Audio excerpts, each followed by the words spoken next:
Shalom, selamat pagi anak-anak. Apa kabar kalian?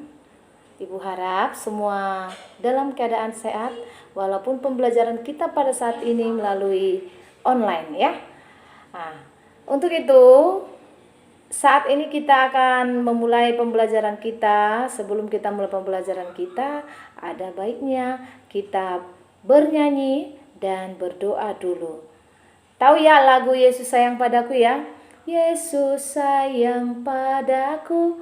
Di sini dengarkan musiknya.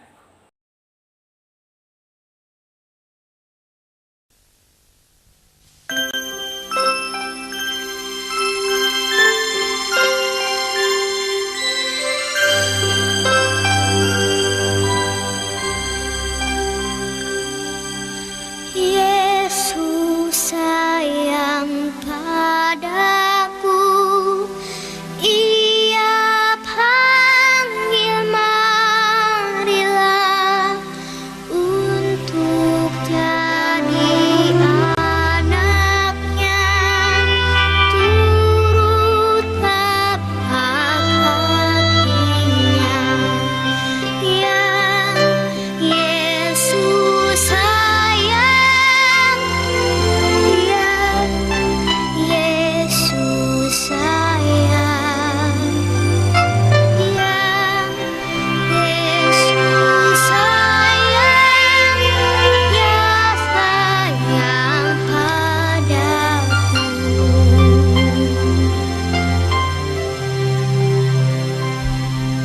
Yesus sayang padaku dan tetap bersamaku nanti bersamanya tinggal dalam rumahnya. Ya Yesus sayang, ya Yesus sayang, ya Yesus sayang, ya sayang padaku.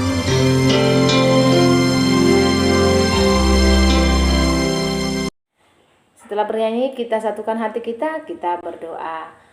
Terima kasih Bapa, terima kasih Yesus atas segala berkat yang kami rasakan di pagi hari ini. Engkau masih hadir di tengah-tengah kami Tuhan, sehingga kami mampu bangkit dari istirahat kami dan memulai segala aktivitas kami di pagi ini.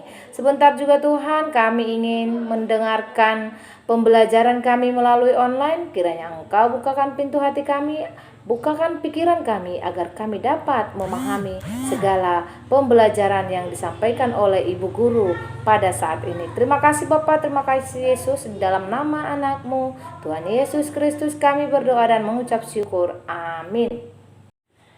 Ya, kita akan mulai pembelajaran kita pada hari ini, yaitu bab 2 yang berjudul Tanggung Jawab Keluarga. Tanggung jawab keluarga. Paulus, silakan disediakan kian Alkitabnya dalam Kolose 3 ayat 18 sampai 21 dan juga pada Efesus 5 ayat 22 sampai 23 dan pasal 6 sampai ayat 1 sampai ayat 4. Setiap anggota keluarga mempunyai peran masing-masing di antara seluruh anggota keluarga yang sangat menentukan upaya membangun keluarga Kristen yang sesuai dengan tujuan dan rancangan Allah. Paulus juga menjelaskan bahwa tugas suami adalah sebagai kepala istri.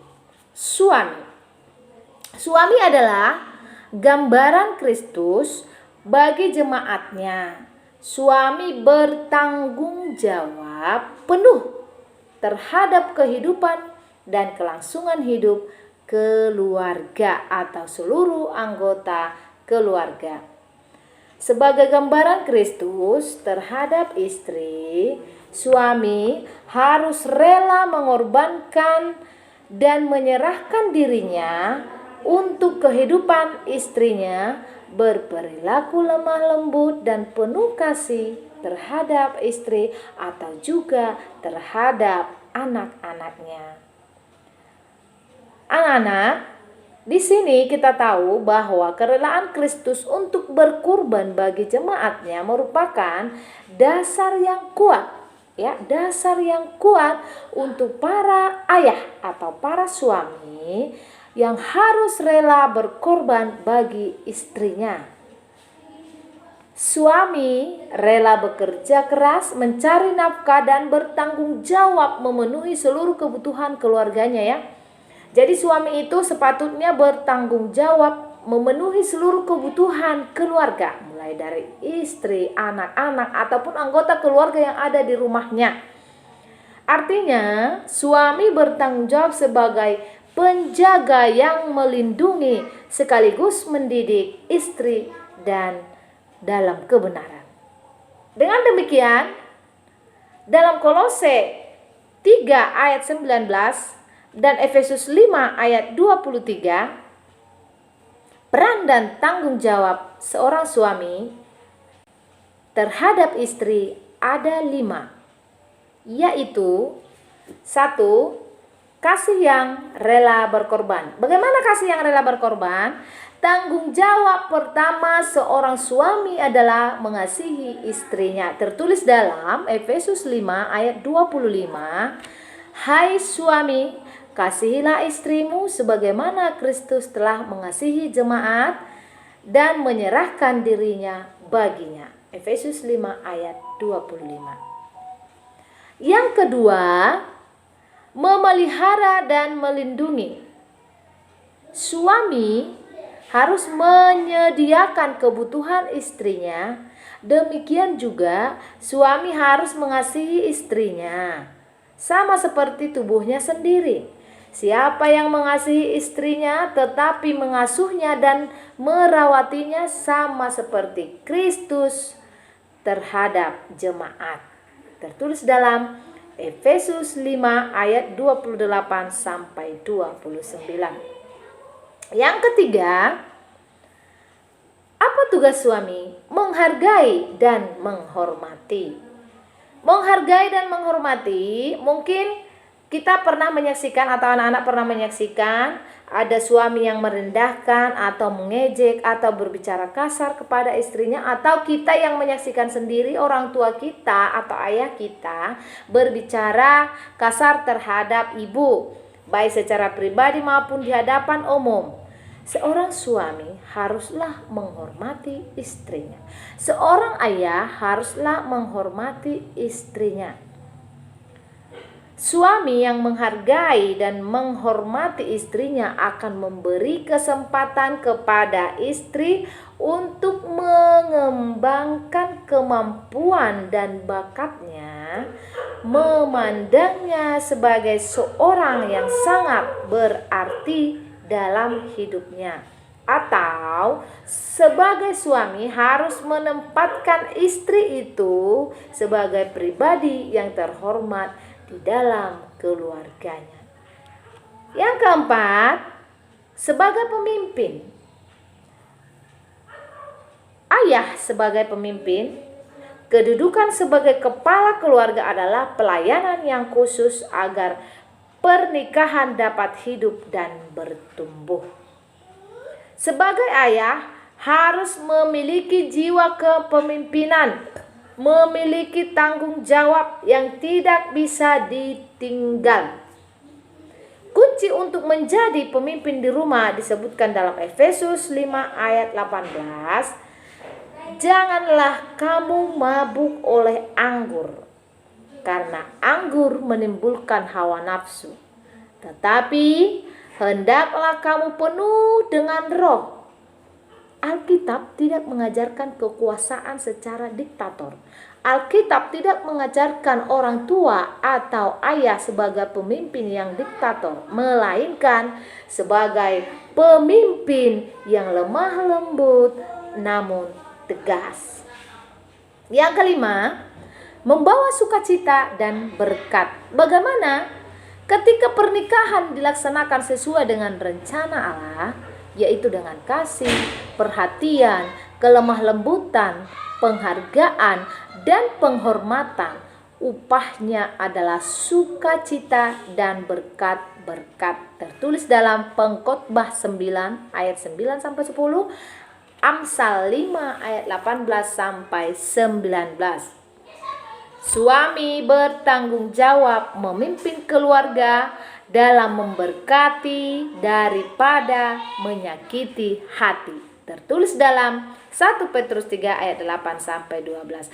Untuk itu, suami akan mengalami kegagalan jika mengandalkan kemampuannya sendiri, jika tidak bekerja sama dengan istri. Hanya Kristus Maha melalui Roh Kudus yang dapat mengajarkan kebenaran kepada para suami agar mengasihi istri mereka seperti Kristus mengasihi jemaatnya. Istri, dalam Efesus 5 tertulis, "Hai istri, tunduklah kepada suami seperti kepada Tuhan." Ayat 22. Karena suami adalah kepala istri sama seperti Kristus adalah kepala jemaat.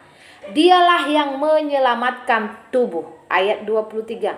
Karena itu sebagai jemaat tunduklah kepada Kristus, demikian jugalah istri kepada suami dalam segala sesuatu. Ayat 24.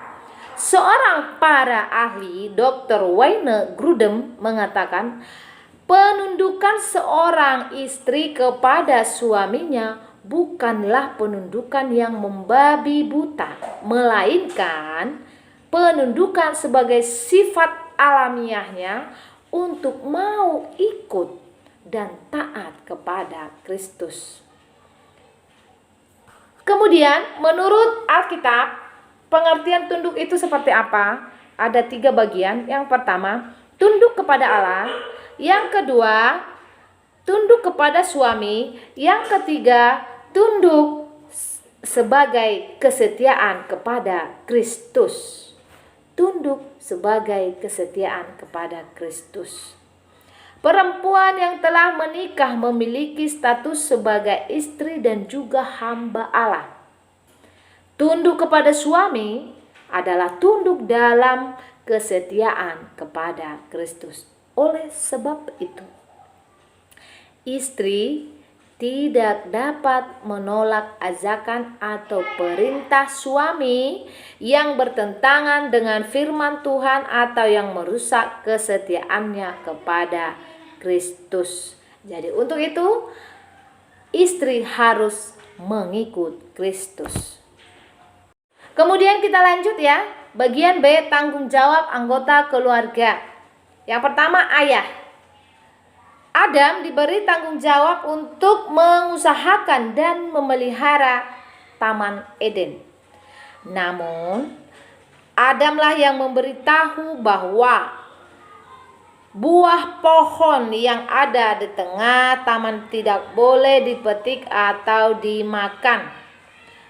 Abraham membawa seluruh keluarganya untuk meninggalkan Ur Kasdim ketika Allah memanggilnya menuju tanah yang dijanjikan Tuhan kepadanya. Itu merupakan tanggung jawab Abraham. Yang ketiga, Yosua.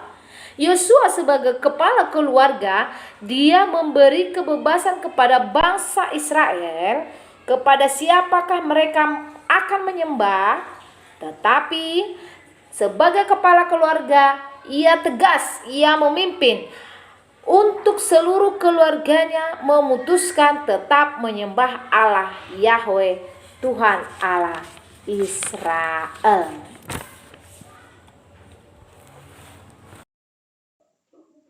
Lalu, bagaimana peran ayah dalam keluarga?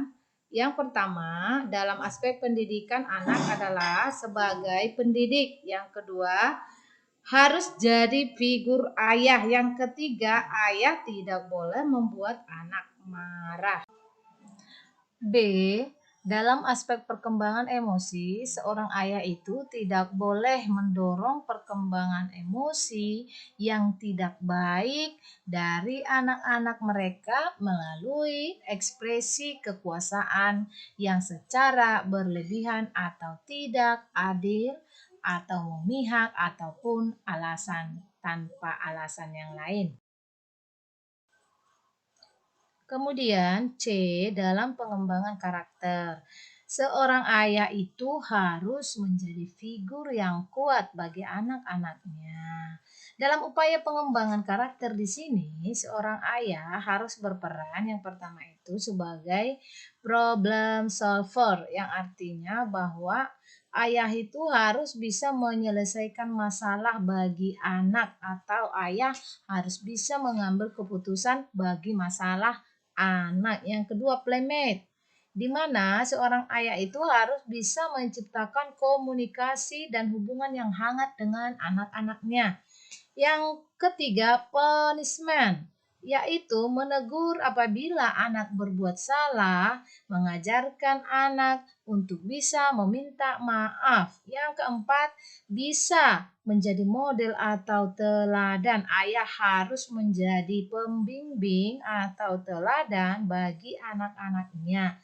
Jadi, anak-anak, ayah itu harus mampu memberikan nasihat kepada anak-anaknya agar anak-anaknya bisa mendengar dan melaksanakan perintah ayahnya.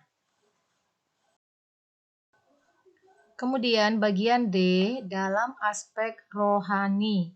Di sini Allah memerintahkan kepada Israel dan juga Musa dalam Ulangan 6 ayat 6 sampai 7, anak harus diperkenalkan kepada Allah sejak usia dini oleh seorang ayah dengan menceritakan kepada anak tentang siapa Allah dan betapa ia mengasihinya. Jadi, seorang ayah itu harus membimbing atau menceritakan atau mengajari anak-anaknya tentang firman Allah. Kemudian yang kedua itu ibu. Apa yang menjadi tugas dan tanggung jawab seorang ibu? Dalam Yesaya 49 ayat 15a, Alkitab mengatakan, dapatkah seorang perempuan melupakan bayinya sehingga ia tidak menyayangi anak dari kandungnya? Para ibu diminta untuk mencintai anak-anak mereka. Maka yang menjadi tugas dan tanggung jawab seorang ibu itu yang pertama, satu, menolong anaknya, yaitu mengembangkan keterampilan dan menemukan kekuatannya, itu tertulis dalam Amsal 22 ayat 6. Kemudian yang kedua, melayani anak-anaknya dan seisi rumahnya, itu tertulis dalam Amsal 31 ayat 15. Yang ketiga, itu selalu mempersiapkan segala kebutuhan keluarganya, anak ataupun suami. Yang keempat, mengajarkan takut akan Tuhan dengan penuh kasih dan ketegasan, tertulis dalam Amsal 13 ayat 24. Kemudian yang kelima, seorang ibu itu harus bijaksana dan merupakan seorang pengajar atau guru yang baik terhadap anak-anaknya, tertulis dalam Amsal 31 ayat 26. Kemudian yang keenam itu seorang ibu harus rajin mengawasi anak dan juga segala kegiatan yang ada dalam rumah tangga. Itu tertulis dalam Amsal 31 ayat 27. Kemudian yang ketujuh, seorang ibu itu harus memberikan teladan dengan integritas, yaitu hidupnya sesuai dengan apa yang diajarkan oleh Yesus Kristus, tertulis dalam Amsal 31 ayat 26. Poin ketiga, anak. Apa yang menjadi tugas dan tanggung jawab seorang anak? Dalam Efesus 6 ayat 1 sampai 3 atau Kolose 3 ayat 20, Paulus jelas menjelaskan bahwa anak-anak wajib menghormati dan menaati orang tuanya. Anak-anak wajib menghormati dan menaati orang tuanya, ya. Wajib menaati. Hal ini berhubungan langsung dengan janji akan kehidupan yang berbahagia dan panjang umur di bumi. Taatilah orang tuamu dalam segala hal, karena itulah yang indah. Ya, tertulis dalam Kolose 3 ayat 20. Ya, demikianlah pembelajaran kita pada siang hari ini. Jangan lupa sebelum menutup pembelajaran, berdoa dan bernyanyi. Ibu ucapkan terima kasih. Minggu depan kita akan lanjut kembali pada pertemuan berikutnya. Tetap semangat, jaga kesehatan, belajar yang serius.